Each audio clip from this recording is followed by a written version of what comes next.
Tinnitus is a condition that causes ringing or buzzing in the ears. While there's no cure, there are ways to manage it. So to manage it, here are some tips and it'll help you reduce the symptoms. So first, try to avoid loud sounds that can make tinnitus worse. So wear ear protection if you're in noisy places. Next, manage stress. Stress can increase the perception of tinnitus. Activities like meditation, prayer, deep breathing, thanking God, being thankful, breathing exercises, that will help you relax. Another helpful tip is to limit caffeine and alcohol.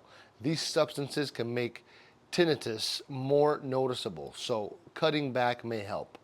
You might also consider background noise. So using a fan, soft music, or white noise machines can distract you from the ringing and make it less bothersome.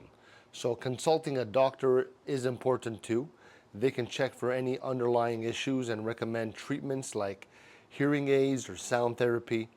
Finally, just make sure to get enough sleep. Fatigue can make tinnitus feel worse, so a good night's sleep is essential. And by following these tips, you can help manage tinnitus and improve your quality of life. All right? I hope this helped. Let me know in the comments. All right, see you later.